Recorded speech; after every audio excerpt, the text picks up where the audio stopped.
Hello, Dancing with the Stars fan. I'm Daniel Montgomery. I'm here with Jeffrey Kare. We are going to discuss most memorable year night on Dancing with the Stars, which was week 4 of the competition, which aired last night as we're recording this.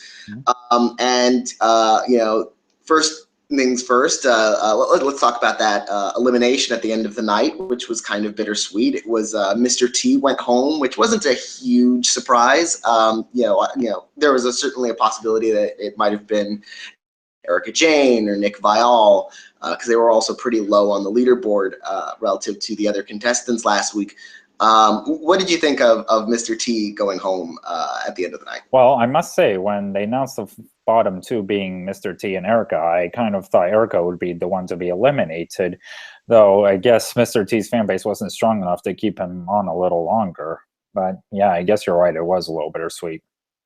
Yeah, and he performed such a nice routine earlier in the evening. It wasn't the most technically proficient routine. He's not the most capable dancer in the group, so I think it's certainly fair that he went home at this point in the competition.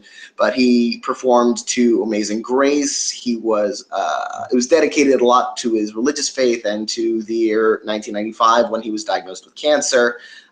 He fought that successfully. So it was a nice sort of way to end it, even though it wasn't the best dance, but I think it was the best dance for him to go out on. What do you think? Well, yeah, I agree. He at least ended his run on a high note with, probably one of the most, if not probably the most emotional song ever written. Oh yeah, it's really kind of hard to challenge Amazing Grace for emotional, just built-in emotional level. It's designed for a night like Most Memorable Year, which is when the celebrities dance to dance performances inspired by their most memorable year, which is often talking about love and loss and struggle and triumph and disappointment and all these intense emotions. Amazing Grace was pretty much written for that kind of a night. I agree. And speaking of emotion, of course, then you've got the top of the judges' leaderboard. Rashad Jennings returned to the top, and in our predictions at Gold Derby, not many of us predicted that. In fact, exactly 3 people saw that coming. And I didn't either.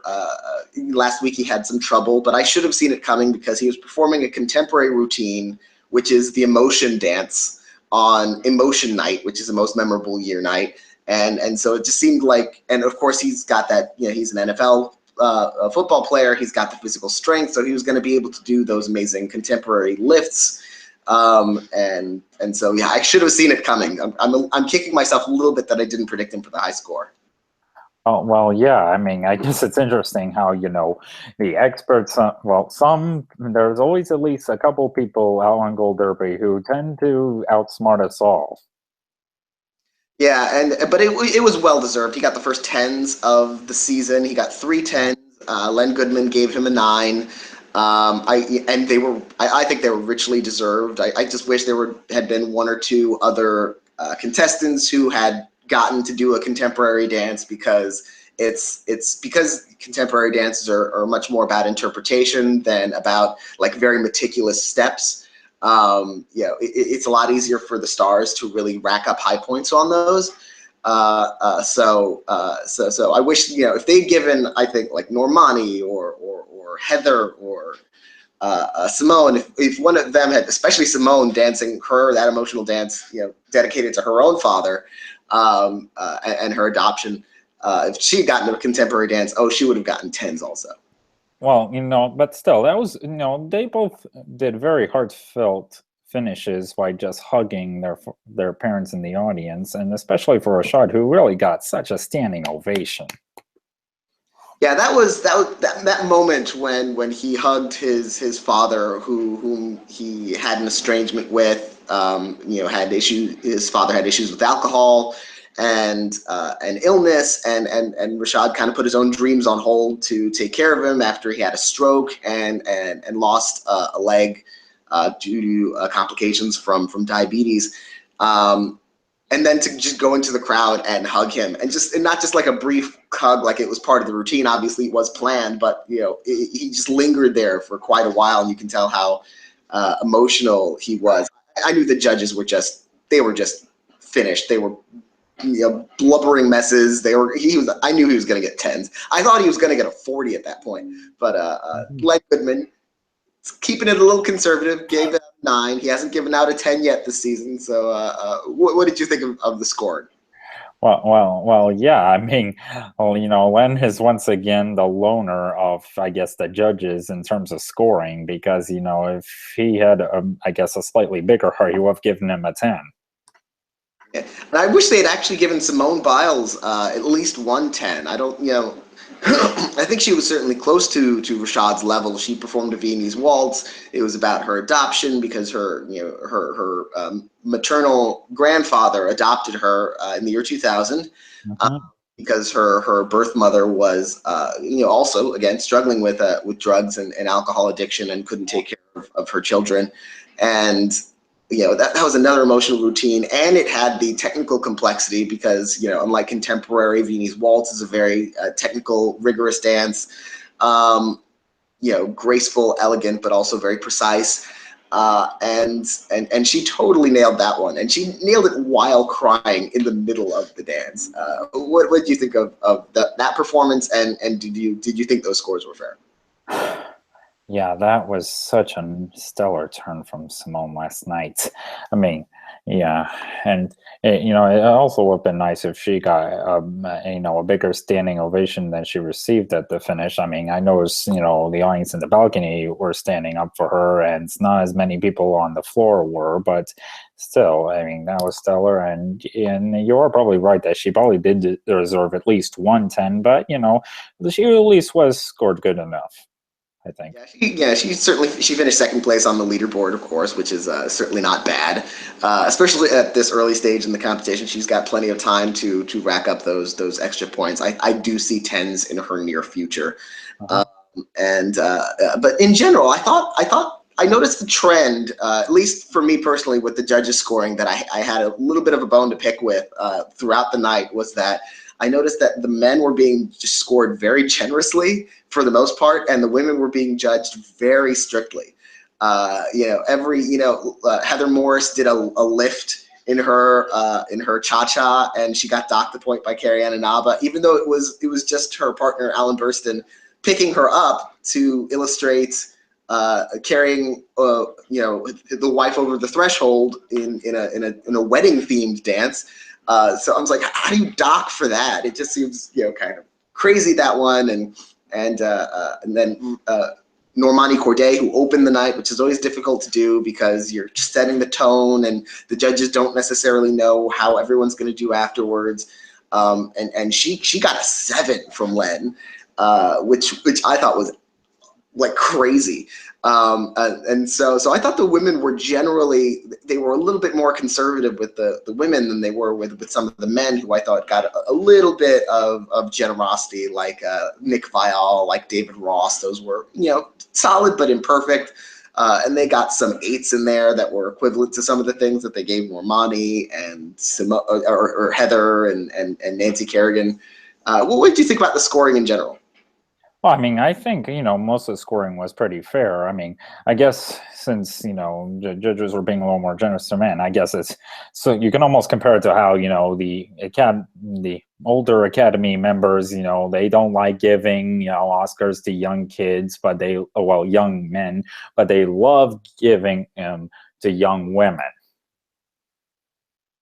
Yeah, I do still think that that this season is going to come down to the women for the most part. I think, I think we're looking at a final 4 that's going to be 3 women and Rashad at this point. And those 3 women are probably, I think, going to be Simone Biles, Heather Morris, and Normani Corday. Even though Normani Corday finished in the middle of the pack this week, because I think she was criminally underscored.